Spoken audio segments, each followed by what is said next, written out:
All right. What's up, guys? Shiningbind How you doing? What's going on? What's happening? Not much.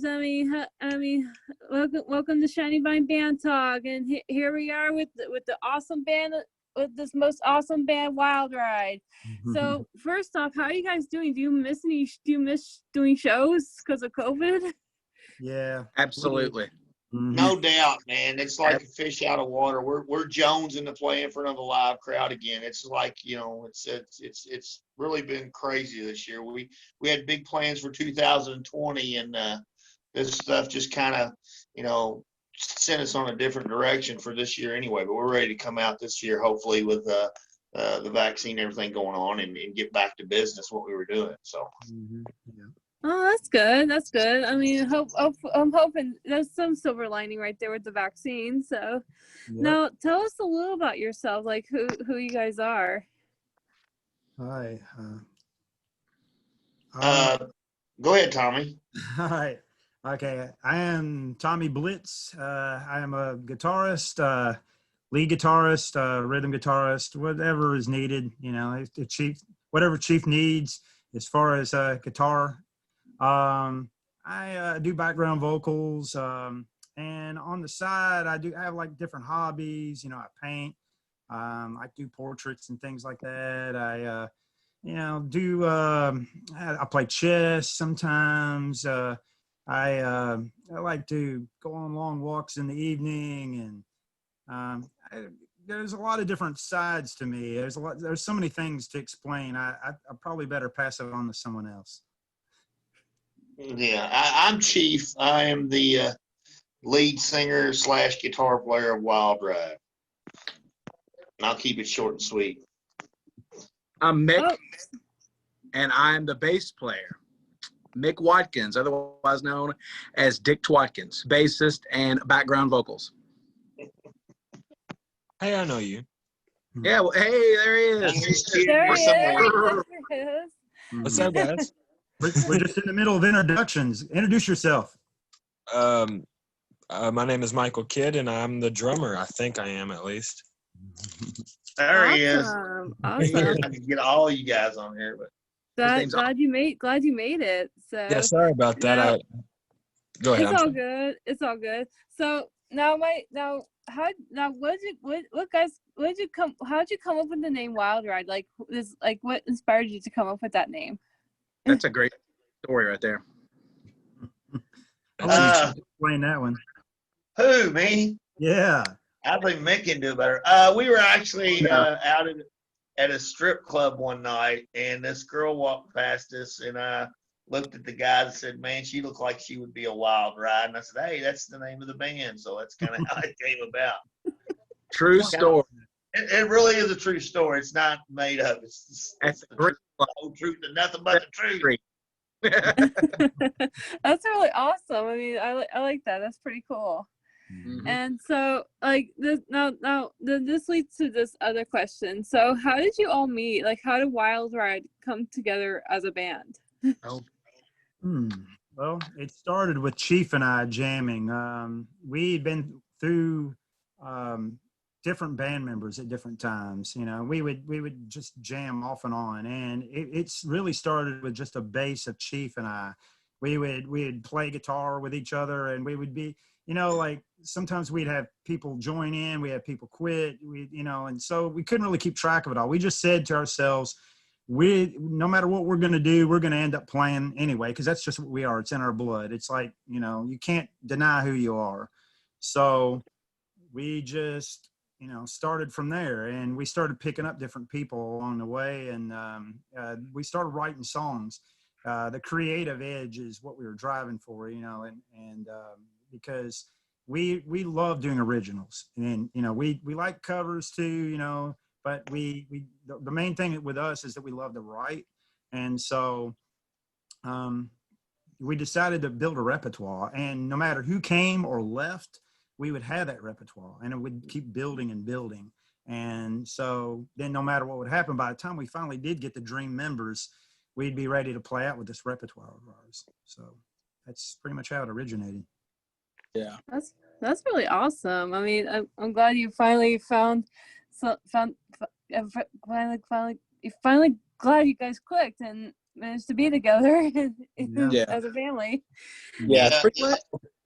it was hard. So- I mean, like I said, we had people come and go, and finally we got Mick in with us and was like, all right, great. And we had some trouble with some drummers, and Mick fit right in, like, I mean, it was three like-minded guys, like the same styles of music for the most part, and had the same, goals in mind. And we had some trouble with some drummers, and we said, man, if we could just find that fourth member that's got the same kind of mindset as we do, we've got it, and we found that in Kid. And now, it's just like it's like a, we're all solid, and it's like a game, you know what I'm saying? We're all together, and we're all trying to or not trying, we're going to make it in what we love to do, and that's write original music and perform in front of people. So it's really, I think that's one of the hardest parts about all this, is finding the right guys that are willing to stay with you through the bad times and not bail on you.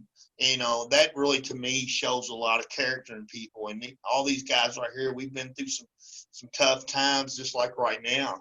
But we're finishing up a CD, and we can't wait to get back out there. This, that's half of it right there, and I think we got that. And the other half, of course, is the good music, and I think we got that too. So just a matter of time. Awesome. That is really amazing. It's like with Nikki Sixx when he formed his band Motley Crue. You guys are basically like the Motley Crue of the band, basically. Yeah. Anyway, so speaking of that, who are your biggest influences in music?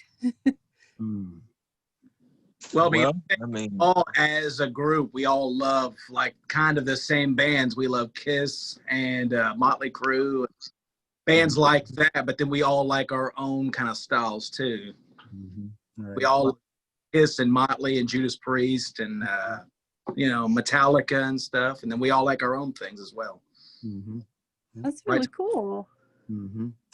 Like individually, we like certain things that we gravitate to, but we all have a lot of the same bands in common. Like me, I listen to bands like a lot of people I hadn't heard of that much, like Halloween and Gamma Ray and Saxon. But like I said, we love Kiss. We all love Motley Crue, Judas Priest. Chief is a real big Thin Lizzy fan. I like Thin Lizzy too. But yeah, we have our offshoot bands that we like too, that we really that influence us a lot. Definitely. That's What where do you you came think? up with your unique style. Yeah. And Exactly. then, as far as having Kid, what do you like, Kid? As far as who do you dig? Same stuff, pretty much. And I mean, Motley Crue's number one. You know that. yeah. Everything from that. Little bit of Godsmack, which I know Chief loves Godsmack. Love them. Iron Maiden, just a mix of all different metal and rock and all things like that. That's really cool. Yeah, it's cool because we got a lot of the same foundation bands that we all like, and then we all have our different ones. And like you said, that kind of gives us that unique sound because we each bring our little twist to it. And I feel like our sound, I mean, really, I don't think we sound like anybody else. You can hear the influences, but we definitely, when you hear Wyld Ryde, you know it's Wyld Ryde. Yeah. Definitely, yeah. Especially like I heard your guys' music. It's really unique, especially with the combination of the 80s feel with the more modern day feel. I love that. Yeah. So like have you done any collaborations with other bands? Like have you collaborated with like ideas with other bands or whatnot? Good question. Not really, not yet. No, we know some other really good bands that do their own original music, but we never really talk about writing ideas or anything like that, really. I mean, I'm always open to talk about things like that. But yeah, we kind of have like the way we have our own style, the way we write, but there's a bunch of techniques involved, and I don't even know if they use some of the same techniques we do or not, but there's definitely an art to it, and we have not elaborated with any other bands so far on that. But we're open to discussion. At least I can speak for myself. Haven't even Well, thought. I'm sure if you guys ever have any ideas, I'm sure other bands would love to hear it. Yeah. So like now this comes to like now here's one I know you guys have performed in performed in front of some crowds and whatnot, have quite a fan base for I've seen on your Facebook page. What was the biggest crowd you have ever performed in front of the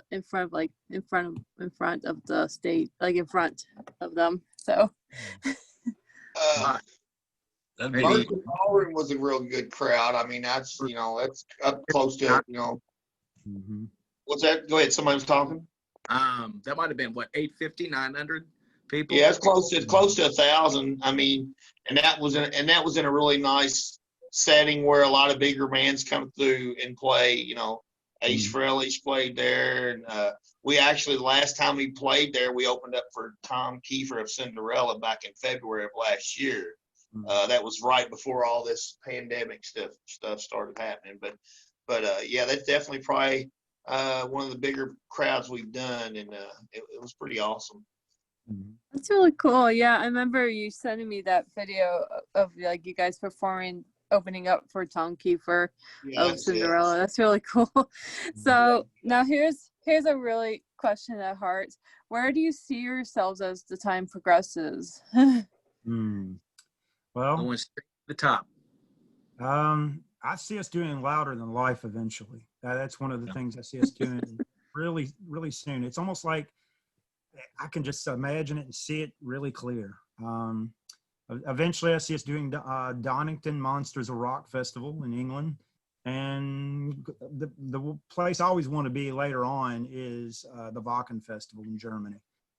Once I play there, then that's one thing on the bucket list. But we're striving for world domination, as so many others have said before us. But I mean, we don't want to just be a local band. We tour whenever the situation permits us to. That's what we love to do. We love to be out on the road. We love to be together and touring and have making memories, man. Making music, making memories. Life is so precious and so fragile. You just you don't know from one day to the next. So we want to do this for a living. We don't want to just, this is not a hobby to us. This is something that we seriously are wanting to do. We want to live that life. We are made to live that life. That's something a lot of people don't understand too. This, people, non-musicians and like our bosses and things like that, they don't understand that this is going to be our career someday, and someday we'll prove them wrong, so. Yeah. And joke, and it's not something that's not like unattainable for us. You know what I mean? Yeah. I know the feeling. Yeah, I get that a lot too, especially like especially people who are not artists or whatnot. It's like, oh, you'll never make it. It's like watch me. Right. Yeah, a lot of naysayers. A lot of naysayers always there to, and of course, if it was easy, everybody'd be doing it. It really, like we said earlier, it really shows your character just to keep on pushing, and that's one of our songs. But really to just keep on pushing and going for it. A lot of people stop right before they're going to make it, and they just quit and give up, not knowing how close they are. And that's why I think I've seen that somebody say not too long ago, that's one of the biggest reasons why bands don't make it, is if they got the band, they got the good music, is just because they quit. They give up, and that's something we're not going to give up. No. We're not going to let people tell us whatever that they don't like what we do, and whatever, because the people out there that we see when we're playing, singing the words to our songs back to us, and I know that sounds cliche, but it happens, and that's the ultimate feeling to see that. But that proves to me that it can be done anywhere. If it can be done here, it can be done anywhere. Right. For sure. I mean, so since seeing that you guys are determined and willing to get out there and get to the top, what advice do you all have for like those who want to start a band or like trying to start a band? Right. Dream big, but be realistic. Have a Yep. plan and move forward, and always move forward. Never move backward. Yeah. That's a good summation. It's a lot of hard. It's a lot of hard work. Like I said earlier, if it was easy, everybody would do it, and you're gonna have a lot of doors probably slammed in your face. But you can't let that get you down, because if you look at the pioneers and the great rock and roll legends that came before us, they had the same thing happen to them. But if they were to give up, they would have never been who they were. You would have never known, Judas Priest or Kiss or Motley Crue. You know what I'm saying? You just can't give up. You go after what you want, and you don't stop till you get it. Mm-hmm. Right. All right, that's really awesome, you guys. I mean, I'm glad I got to know you guys. I mean, thank you for taking your time out of your busy schedule to be on here. It's really amazing. I mean, Pleasure. thank you so much. You're welcome. Thank you for having us. Yeah. All right. It's people like you that keep rock and roll alive. You know what I'm saying? You're just as big of a part of this as we are. It's all of us in this together to keep rock alive and keep it going. Mm-hmm. Right. And it's awesome to Definitely. see young people into the music we play too. That I think that really helps a lot. But like a new hope for the younger generation too. So Yeah. Mm-hmm. Totally.